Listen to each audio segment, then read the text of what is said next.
Querido e amado Senhor que estás nos céus, queremos te agradecer porque o Senhor nos criou com todo amor, com toda perfeição. E o Senhor nos deu de presente o sábado, a instituição do sábado e também a família. Queremos te agradecer porque mesmo depois da queda, mesmo depois do pecado, o Senhor nos concede o privilégio de ainda ter esses presentes, que é o sábado e a família.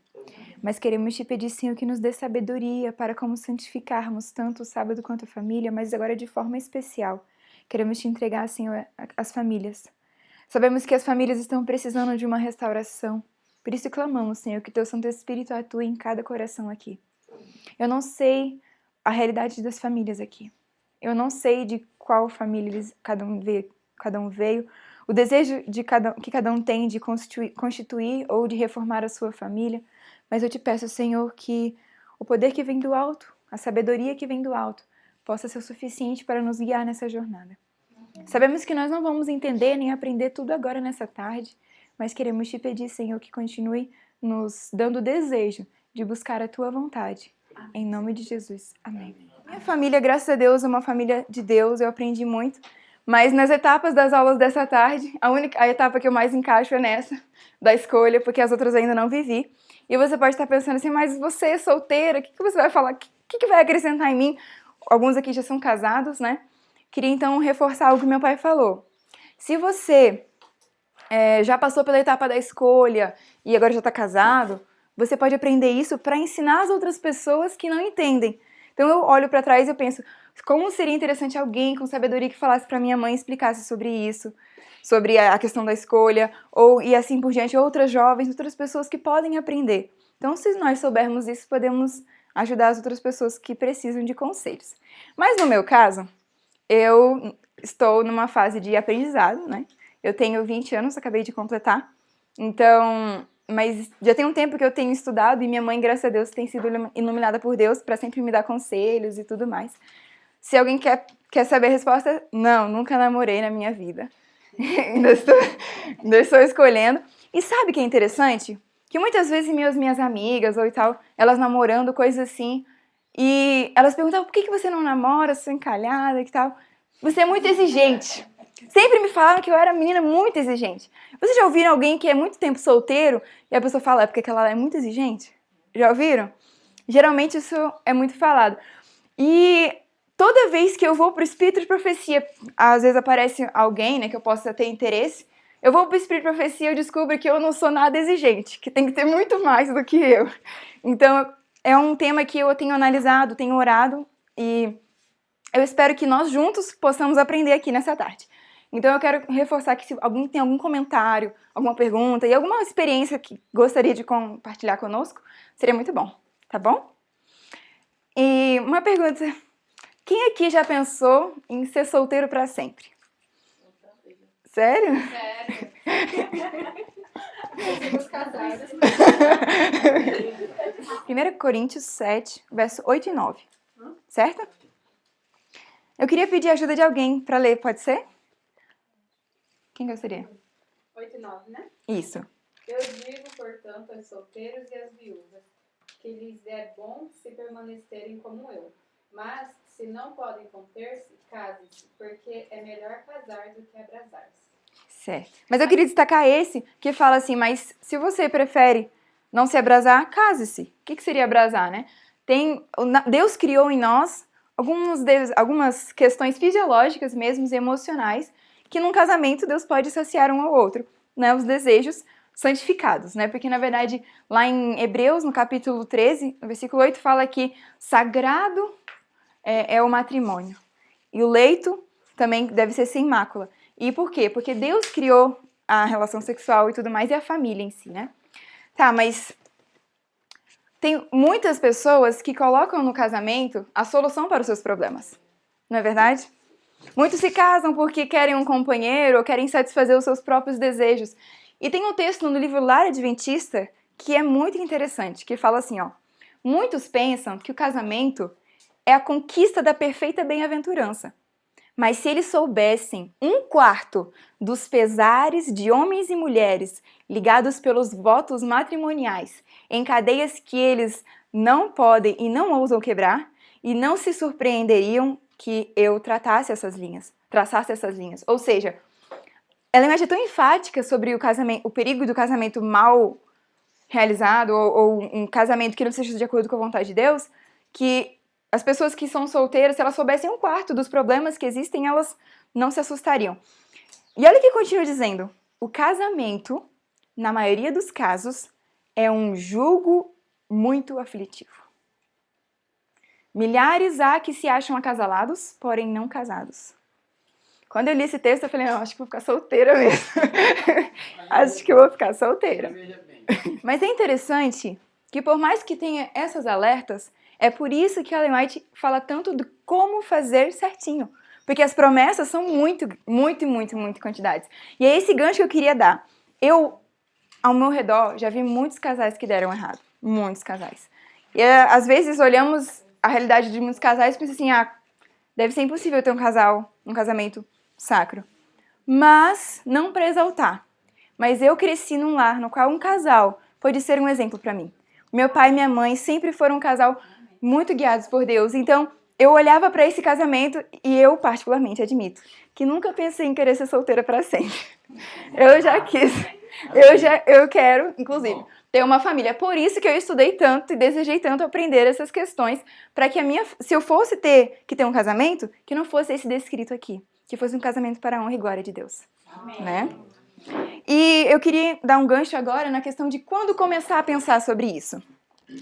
Lá em Cânticos, vamos abrir, tem um versículo em Cânticos, em Cantares, que se repete 3 vezes. Cantares 3:5, e Cantares tem um outro local, e também 8:4. Ó filhas de Jerusalém, que não acordeis, nem desperteis o meu amor, até que queira. Exatamente, este o queira, isso. Isso, então, aqui foi falado mais uma vez de que as filhas de Jerusalém não deveriam despertar o amor antes da hora. Qual seria a hora certa para o amor ser despertado? Lá em Conselho para Pais, Professores e Estudantes fala que enquanto na escola não deve permitir que pensamentos de namoro fiquem passando na mente dos jovens, dos adolescentes. Então, se você trabalhar com alguma criança, com algum adolescente, e ele tiver com esses pensamentos, ajude ele a pensar em coisas melhores para a idade dele. E continua dizendo, um jovem na adolescência é incapaz de julgar se a pessoa tão jovem quanto ele mesmo é adequada para ser uma companheira por toda a vida.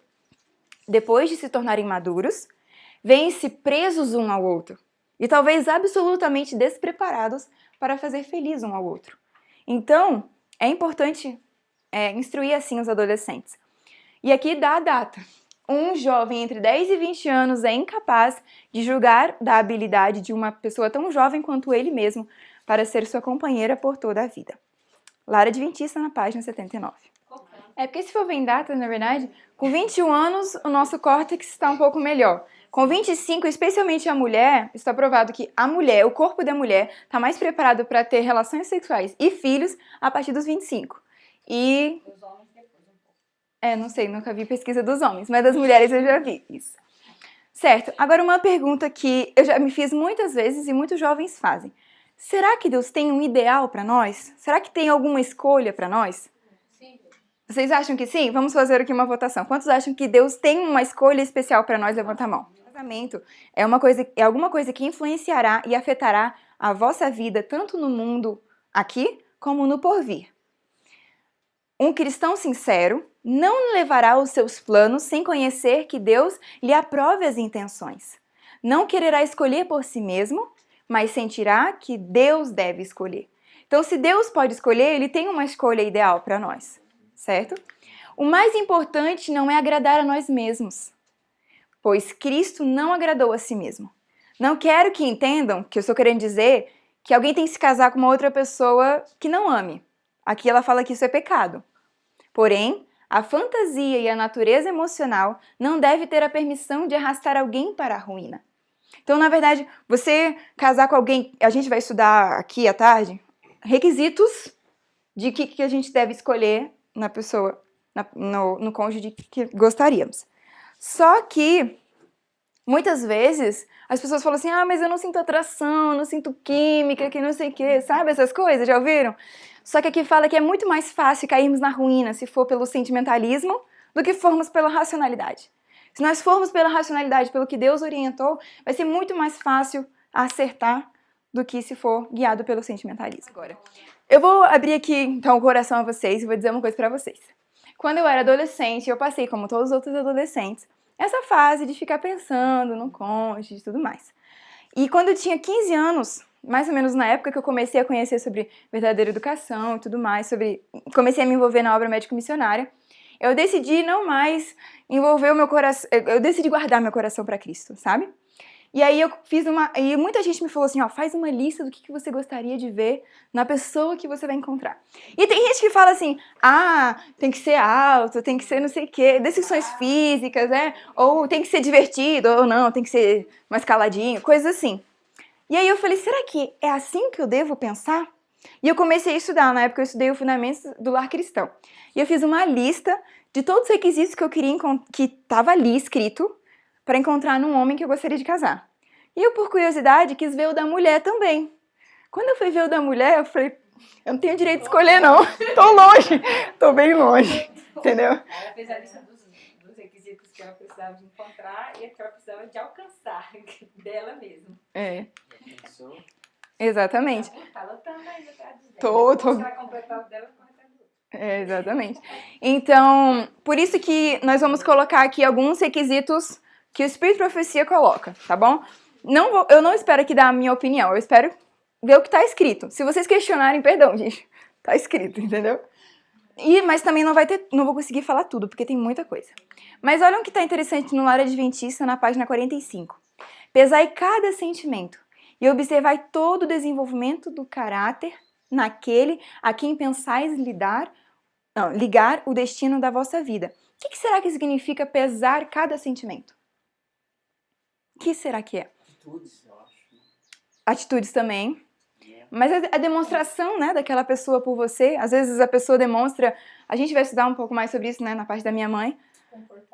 O comportamento, né? Por exemplo, vamos supor que a pessoa tem um zelo muito grande, demonstra que te ama muito, mas é possessivo, por exemplo.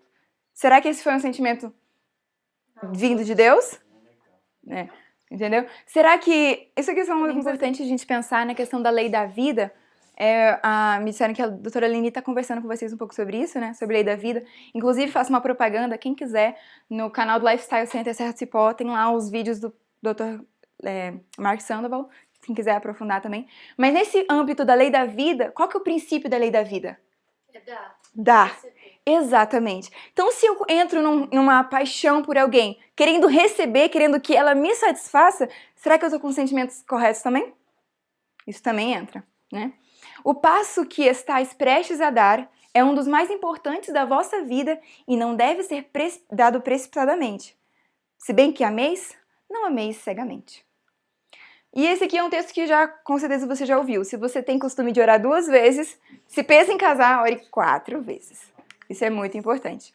Agora, esse texto aqui é muito sério. Se você já começou a se envolver emocionalmente com alguém e você percebeu que essa pessoa não tem os requisitos que te farão feliz ou que estão de acordo com o Espírito de Profecia, o que você deve fazer? Aqui fala assim, ó, os casamentos planejados impulsiva ou de forma egoísta e não em geral bom resultado. Antes se demonstram lamentáveis fracassos. Ambas as partes sentem-se enganadas e de boa vontade desfariam aquilo que fizeram sob a paixão. É fácil, muito mais fácil, cometer um erro do que corrigi-lo depois. Então, se você já envolveu emocionalmente com alguém, eu digo assim, no namoro, no noivado. Até no noivado dá pra separar. Agora, depois que disse sim no altar, agora Deus vai capacitar pra mudar o restante. Mas no caso, na minha situação e daqueles solteiros aqui, nós temos a oportunidade ainda, né? Bom, é por isso que é melhor terminar o noivado. E seja todo o passo em direção ao casamento caracterizado pela modéstia, simplicidade e sincero propósito de agradar a Deus. O casamento afeta a vida futura tanto neste mundo como no vindouro. O cristão sincero não fará planos que Deus não possa aprovar. Eu não ia comentar sobre isso. Eu não ia comentar sobre isso pensando no público aqui, mas só enfatizando. Irmãos, não tem cogitação pensar em alguém que não é da igreja, né?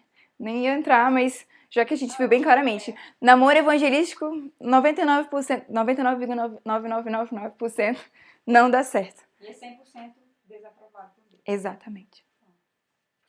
Bom, então vamos para a prática. Primeira pergunta que nós temos que fazer. Ajuda-me na direção ao céu? Essa pessoa vai me ajudar, vai me fazer amar mais a Deus?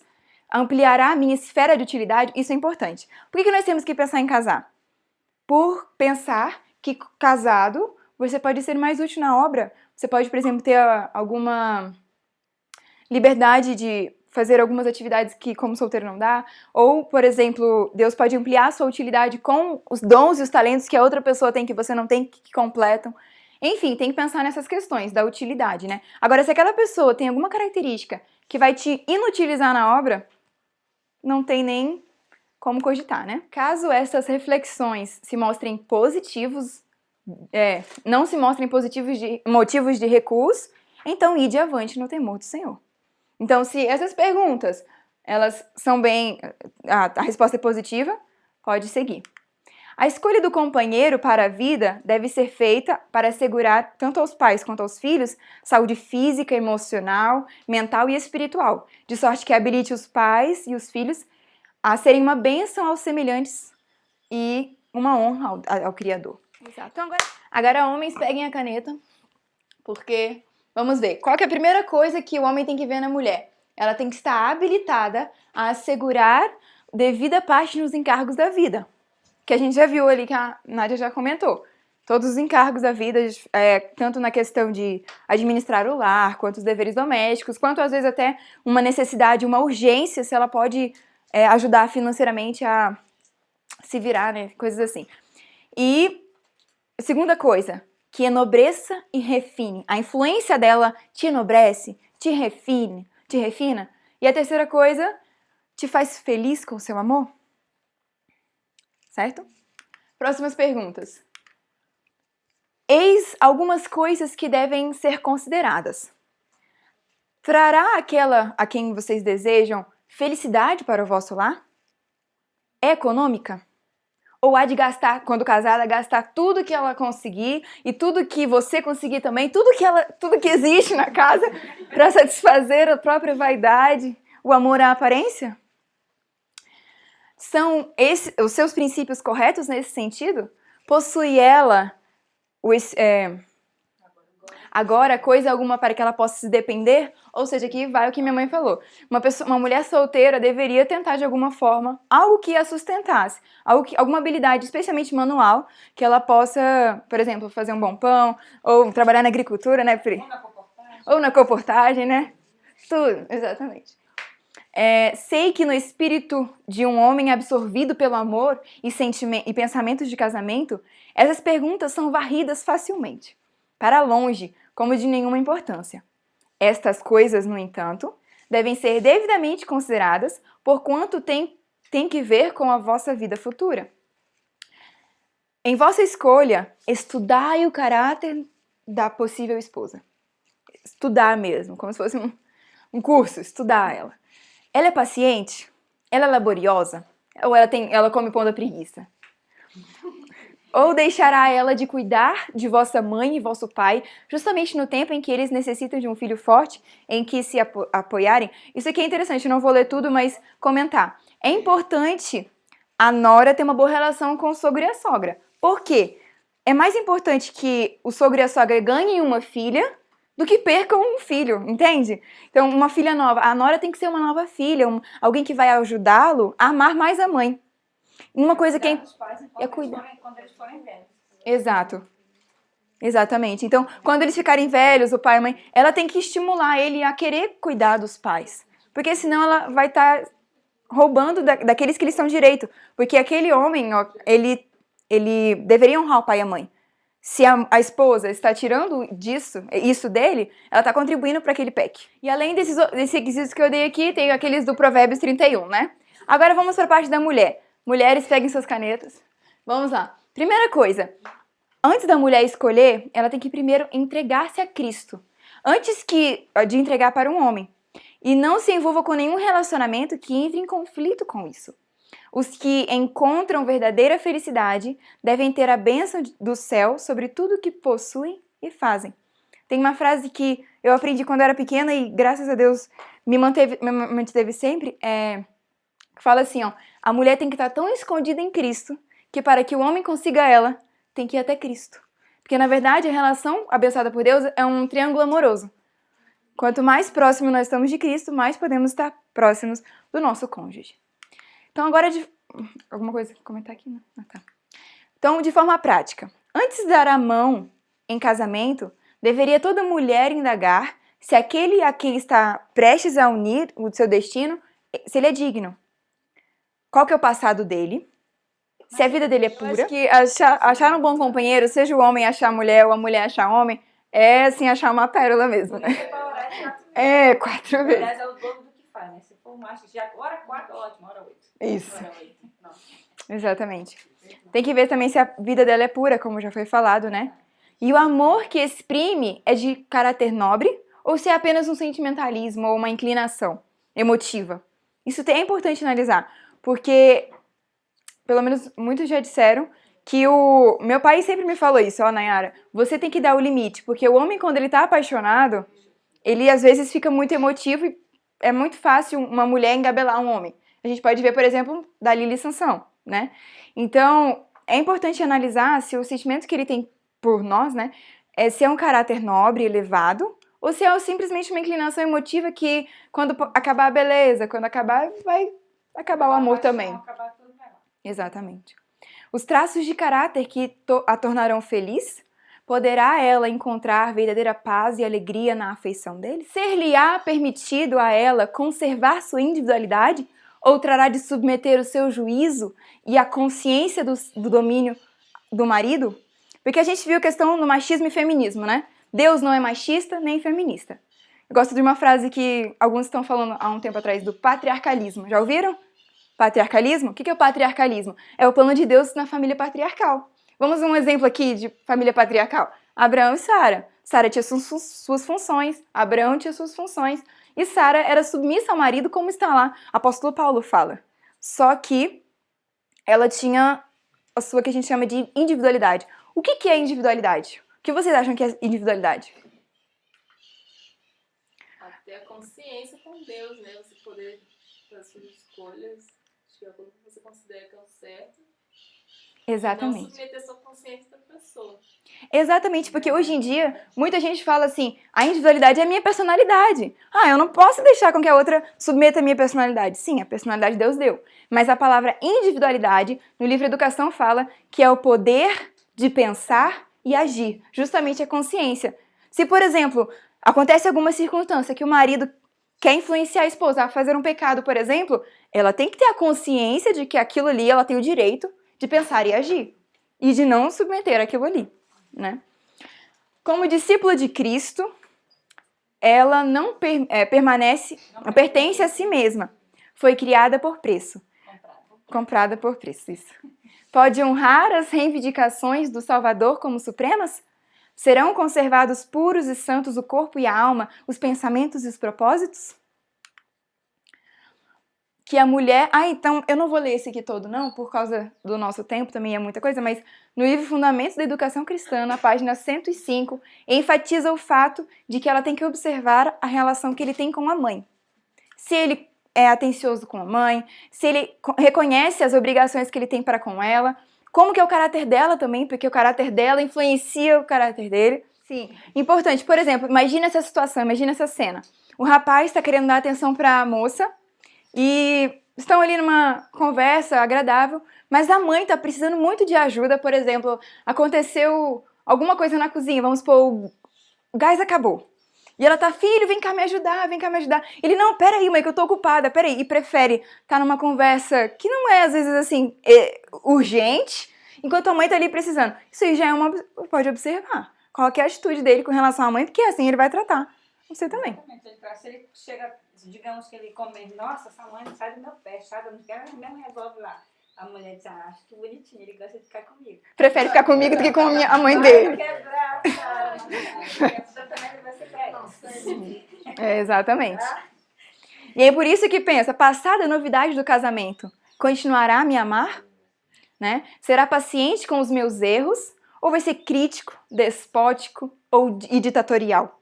A afeição verdadeira passará por alto muitos erros. O amor não os distinguirá. Então, a questão também de um homem ditatorial, crítico, aquele que fica falando... Sabe, já ouviu falar da mulher goteira? Existe também o homem goteira, né?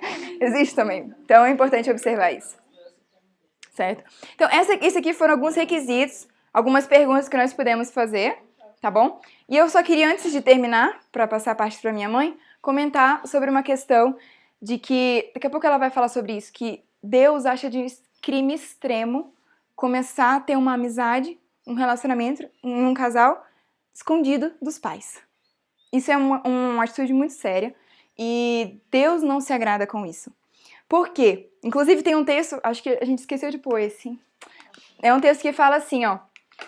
Alguns me perguntam, Ellen White falando, alguns me perguntam se é errado os pais escolherem alguém para seu filho ou sua filha casar. Aí ela responde, pelo contrário, é crime, é quebrar o decálogo os filhos quererem alguém que está em desacordo com a vontade dos pais. Especialmente se os pais forem cristãos. Por isso que aqui nesse texto fala sobre o fato de que os filhos eles devem ter os seus pais como melhores amigos. E eu posso dizer que eu não estou falando aqui algo que está escrito apenas, mas algo que eu vivo. Eu tenho o privilégio de ter os meus pais como meus melhores amigos. E eu posso aqui falar sobre desabafarem as alegrias e as tristezas e confiar no conselho dos pais. Então aqui eu estou falando com pessoas que ou são pais ou podem ter filhos. Sejam amigos dos seus filhos. Sejam uma pessoa que possa ouvi-los e assim você pode dar conselhos para elas. Então, concluindo esse raciocínio, né? Eu queria entrar num outro raciocínio que foi interessante que o Douglas falou. A gente brincou aqui, mas é algo sério. O assunto do casamento é um estudo. O Douglas falou que devia ser meditação durante um ano, né? Na verdade, é um estudo tão intensivo que é uma questão que não pode ser guiada ao impulso. E aqui fala, o verdadeiro amor tem base intelectual, através do profundo conhecimento da pessoa amada. Então, o namoro, o noivado serve justamente para isso. Mas não só o namoro e o noivado, a amizade também. Quando você está na amizade, antes de dizer sim, já tem que observar, né? Já tem que analisar. E para finalizar, o último texto, antes de eu mostrar para vocês, contar para vocês uma história, quando eu vejo tudo isso, como a gente já falou, né? Eu me vejo muito longe do padrão. E às vezes eu acho difícil de achar um homem nesse padrão. Mas olha o que o livro Carta para Jovens Namorados fala. Quando os princípios divinos são reconhecidos e obedecidos nesta relação, o casamento é uma bênção. Preserva a felicidade e pureza do gênero humano, provê as necessidades sociais do homem, eleva a natureza física, intelectual e moral. Olha que promessa. Então, eu já pude presenciar e ver outros casais que fizeram de acordo com a vontade de Deus e foram muito felizes. Poderia contar muitas e muitas histórias aqui, mas eu vou contar de uma específica que chama Natasha e Paul. Natasha e Paul Dysinger. Eles são dos Estados Unidos e conta essa história de que a família deles era amiga durante um tempo e eles eram amigos. O Paul era muito amigo do irmão da Natasha. E eles cresceram juntos e nunca tiveram interesse um pelo outro. Até que mais ou menos quando ela tinha 20 anos, ele começou a olhar com outros olhos para ela. E ele ficou durante 6 anos orando por ela. E analisando ela, e analisando, e criando... 6 anos! Eu acho muito tempo, né? 6 anos! E 6 anos tentando conquistá-la também, porque ela era muito difícil. Ela falava igual a minha mãe. Não quero casar, não quero... Porque ela era muito focada na missão. Ela, inclusive, atualmente é a vice-presidente do GYC lá nos Estados Unidos. Então, ela tinha muita coisa para fazer. Mas, no meio desse processo, ele observando, percebeu que era ela que ele tinha, ela que estava de acordo com a vontade de Deus para ele. E ele, então, fez uma carta para os pais dela. Antes de falar para ela, fez uma carta para os pais dela, falando no desejo que ele tinha e tal. E os pais responderam com uma outra carta, com algumas exigências, né, digamos assim, olha, perguntando algumas coisas, valorizando a filha que tinha, né, mas aprovando, porque ele era um rapaz muito de Deus. E a partir desse dia, quando ele recebeu essa carta, ele começou a investir nela. Começou a mandar flores, começou a fazer outras coisas. E demorou um tempinho até que ele conseguiu, eles namoraram, casaram. E eu queria mostrar, só para finalizar, o vídeo de casamento deles, que foi um dos vídeos mais bonitos. que eu já vi. Ele fala assim, minha amada.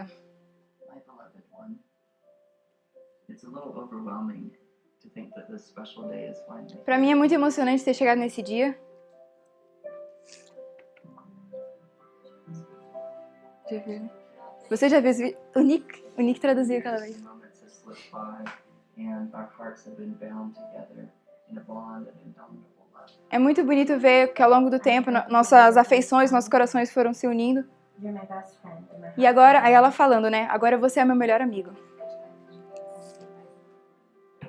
I can't be more happy or excited to give myself Eu to posso ser mais feliz quando eu estou ao teu lado, podendo agora prometer que eu serei para sempre sua amiga, sua companheira, Pursuing sua you esposa. is one of the greatest gifts of my life. Gently pushing my way into the walls of your heart and replacing them with myself. Ele fala mais ou menos assim, que agora ele tem o privilégio de dar um pedaço do coração dele dar o coração dele para ela, depois de ter desejado tanto. I can't wait to walk down the aisle today. Eu quase não consigo andar nesse dia, ela fala. Today I give my life and my heart entirely into your hands. Hoje eu dou meu coração e minha vida completamente para você.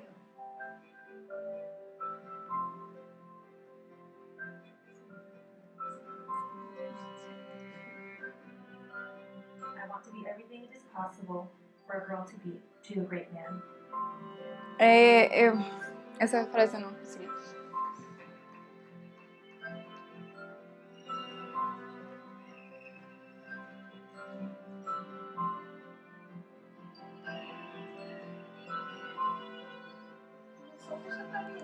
Sim, sim. Vocês já foram num casamento assim? Não, é muito bom ir no casamento onde tá tudo de acordo com a vontade de Deus. É muito bom. Meu marido sempre faz casamento de missionários da linha de mensagem de saúde, de come de tudo.